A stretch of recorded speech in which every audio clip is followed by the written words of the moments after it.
Oi, Olá, meu nome é Luciana Munhoz. eu sou a Thaís Maia e aqui é o Bioéticas na Prática. Hoje nós vamos falar sobre o interessante caso da Josie King e como a cultura da oralidade acabou matando-a.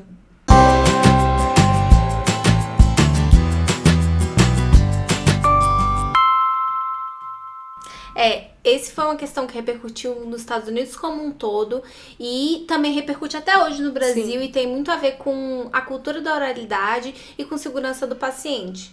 E vamos contar um pouquinho como é que foi a história dela, né? Isso, acho que é importante. Bom, era uma criança de 18 meses que a mãe foi dar banho.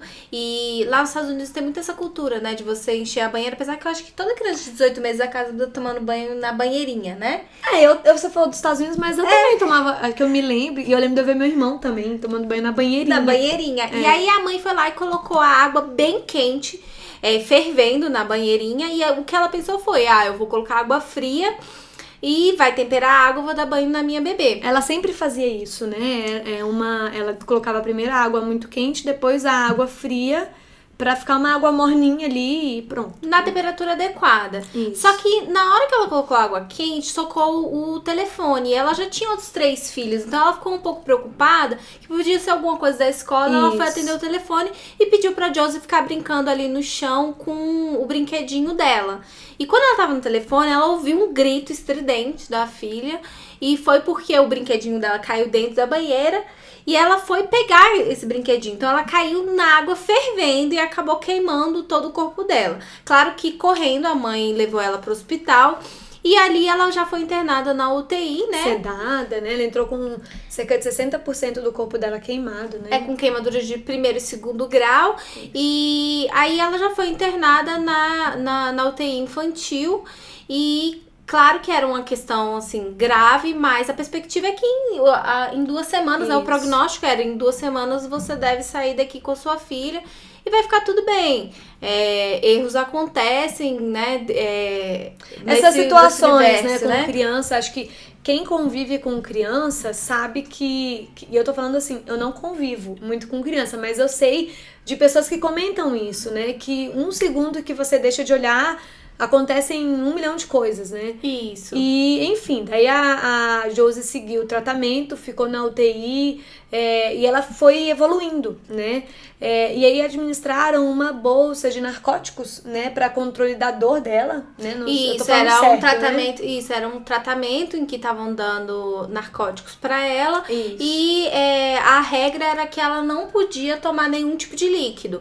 E a mãe tava acompanhando atentamente, era falcão mesmo, tava perguntando tudo pros médicos. A mãe questionava tudo, inclusive a equipe que atendeu a Josie chegou a comentar que a mãe tinha um trato difícil. E esse é um dos riscos quando você trabalha na área da saúde, junto com as instituições e os profissionais, é essa relação com o acompanhante, principalmente no caso de pediatras, né? Então acaba ficando um pouco complicado porque o pai, a mãe tá ali e isso é relatado, né, nesse caso. E ela estava atenta a todos os passos que estavam acontecendo, mas reduzindo a história, chegou um momento em que ela começou a aplicar os medicamentos e aí ela estava com muita dor e o médico foi lá e aplicou um medicamento, um narcótico forte. E deu a ordem para todas as enfermeiras de que não era para dar mais nenhum tipo de narcóticos para Josie. Isso. E o detalhe, só te complementando, é que essa ordem que o médico deu foi uma ordem verbal apenas. Por isso que a gente iniciou o vídeo comentando sobre como a cultura da oralidade na saúde fez da Josie King sua vítima, né? Ou seja, ele foi feito todo o acompanhamento e tudo, teve esse momento, a história é um tanto quanto longa, a parte, toda a ficha técnica da história é um tanto quanto longa, a gente tá encurtando, e aí teve esse momento e aí o médico deu uma ordem verbal apenas, afirmando isso, né? Olha, então agora a gente estava fazendo um tratamento que estava evoluindo dessa forma, não vamos mais, então, dispor de narcóticos para essa criança, né? Isso. E aí tem as razões por que ele fez isso, né? Aí teve uma troca de plantão.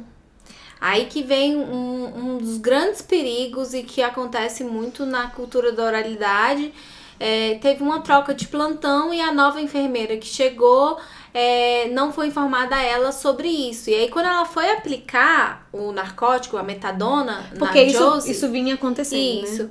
Quando ela foi aplicar, ela falou, não, mas está prescrito essa dose, mudaram as regras, agora pode aplicar.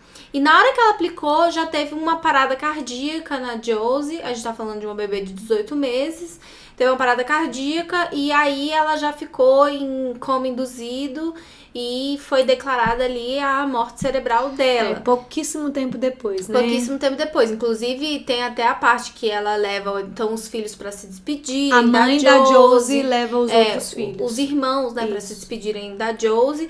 E aí, esse caso como um todo, ele é muito chocante. E aqui a gente vai deixar até o link que a mãe conta toda essa história. Ele é muito chocante porque ele aconteceu no Johns Hopkins. Que é considerado, se não o melhor, talvez, dos 10 melhores hospitais do mundo, né? Então, a gente vê uma situação em que a paciente vinha tido um tratamento com narcóticos até o momento em que uma ordem verbal apenas foi dada para que aquele tratamento não continuasse, ela estava fazendo uso de outras medicações também. E na troca de plantão, essa ordem verbal não foi passada, ou se foi passada, a enfermeira que ficou à frente daquele caso não registrou por algum motivo. E aí a morte dela é multifatorial, claro que teve uma sucessão de erros, inclusive ela morreu por overdose da metadona e também por desidratação intensa. A mãe até conta que quando ela foi permitido dar o líquido pra filha dela, ela tomou 1,5 litro de uma vez, assim, desesperada de suco de laranja. E o que para uma criança de 18 meses é uma quantidade de líquido muito grande, né, pro estômagozinho dela.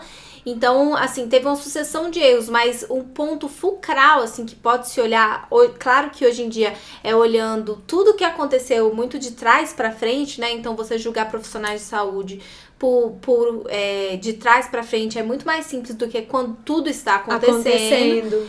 Mas o que é interessante disso tudo e o motivo pelo qual a gente gosta muito desse caso como um todo é que errar na área da saúde, e isso é importante você sempre deixar claro para o seu cliente, para quem você vai trabalhar. Errar na área da saúde é algo que vai acontecer. Que já deve ter acontecido na residência desse médico, já deve ter acontecido na prática de todos esses profissionais, mas o que faz uma grande diferença é como você vai lidar com esse erro. E você deixar claro essa questão de que o erro ele acontece, errar é humano, né? Também é importante para o caso de você atuar com pacientes, né? Então, o advogado, ele tem também, eu acredito, né, um dever de alinhar as expectativas do paciente, né? O paciente, quando ele chega para a gente não atua com o paciente, mas a gente já teve encontros, fazemos muita conciliação. Então, o paciente também, ele tá muito fragilizado com a situação que ele está vivendo. E cabe ao advogado, ao invés de colocar mais lenha na fogueira, tentar também colocar esses elementos que são importantes, né? Não de modo algum negar um erro, caso ele de fato tenha acontecido, mas também colocar aspectos até humanos, né? Que podem ajudar até mesmo num possível acordo extrajudicial e no desenvolvimento de um processo como um todo, né? Ainda que você atue para pacientes. É a busca de uma solução real para aquele problema. Isso. Então, o que aconteceu no final das contas desse caso do Johns Hopkins? Eles mudaram todos os protocolos deles sobre segurança do paciente. Eles mudaram completamente a forma com que ia ser o tratamento da equipe, como que ia acontecer. E os protocolos entram dentro desse universo que a gente fala para vocês, da importância da consultoria em saúde, da parte de documentos jurídicos. Isso também tem a ver com o fato de vocês, enquanto profissionais do direito, fornecer oferecerem isso para as instituições. É o termo de consentimento que aquele paciente vai receber quando ele é recebido por um hospital, né? É o contrato que existe entre os profissionais de saúde e o profissional de saúde Sim. com aquele paciente. Isso faz toda a diferença. E mais que isso, no âmbito de uma instituição, quando você conta com um apoio jurídico especializado, né, e você pode prover essa segurança, no sentido até de demarcar esses protocolos, né? Então, como esses protocolos vão funcionar dentro da instituição, as políticas dessa instituição, como que ela vai se comportar e como isso vai ser passado para a equipe, porque também não adianta nada você pegar, fazer tudo bonito. Imagina se o Johns Hopkins fizesse uma política, mudar a sua política de segurança do paciente para ganhar prêmios internacionais, mas não conseguisse de fato aplicar, né? Então, tem também esse lado que vai além do termo e do contrato, que a gente tem batido muito, né? Até porque não é só um termo que existe na área da saúde, existem diversos outros termos que a gente também pode trazer como termo de confidencialidade, existem outros documentos aí, né? Mas a gente acha que é importante trazer esse caso porque demonstra justamente a importância de se combater essa cultura da oralidade na área da saúde, né? Porque quando se mapearam o tratamento, quando foi mapeado o tratamento da Josie, ficou muito claro onde que o erro ali aconteceu. E puxando um pouco a sardinha para a segurança do paciente, quando quando um erro acontece, o profissional da área da saúde ele é tratado como uma segunda vítima, porque ele também sofre com isso, né? Ele pode ser considerado uma segunda vítima e acaba acontecendo. Sim. Porque o profissional da saúde, ele tem a intenção de salvar vidas, de cuidar de pessoas, né? Não de ser um super-homem e salvar vidas, mas de cuidar daquelas pessoas. Esse foi uma das grandes motivações que o fez entrar na área da saúde, né? Então, sem dúvida nenhuma, há um polo de vítimas que a gente tem que lembrar. Então, se você é uma das pessoas que atua tanto para o profissional como para o paciente, você tem que enxergar exatamente isso que a gente gosta de bater na tecla, que a judicialização da saúde, ela muito pouco vai trazer uma satisfação real para aquelas pessoas que entraram. Imagina nesse caso da mãe da Josie King, ela entrando contra uma das maiores instituições dos Estados Unidos. Não tem dinheiro no mundo que vai trazer a filha dela de volta. Sim. Agora, há a proatividade do hospital em fazer com que a morte da filha dela evitasse a morte de diversas outras pessoas, traz um certo conforto dentro do aspecto em que foi criado realmente algo para que evitasse, inclusive se tivesse sido feito antes, a filha dela poderia ainda estar viva. Então, tem uma diferença muito grande, é isso que a gente quer trazer para vocês, o profissional da área jurídica que trabalha dentro desse escopo e desse universo tem esse papel de trazer essas mudanças grandes, sim. E a gente sabe que ninguém gosta de admitir erros, né? A gente ainda vai fazer vídeos exclusivamente sobre erros na área da saúde, porque é um tema muito rico, e também sobre segurança do paciente. Mas como a gente tratou sobre a cultura da oralidade, a gente achou interessante trazer o caso da Josie King para ilustrar tudo que nós colocamos também. A gente espera que vocês tenham percebido a importância de você trabalhar de fato a documentação, a materialização dos fluxos na área da saúde, das relações na área da saúde, porque é bom para todo mundo, né? Voltando a falar, o combinado não sai caro, né? Exatamente. Se você não viu o nosso vídeo sobre oralidade, vai lá ver. Ele tem 3 riscos jurídicos sobre a cultura da oralidade. Não deixe de se inscrever no nosso canal. Manda esse vídeo para quem nunca imaginou que o Johns Hopkins poderia errar, né? E não deixe de deixar o seu like e continuar acompanhando a gente por aqui. Até mais. Oi! Olá! Meu nome é Luciana Munhoz. Eu sou a Thaís Maia e aqui é o Migalhas... Nossa, é muita linha editorial. Eu sabia que isso ia acontecer. Vamos lá.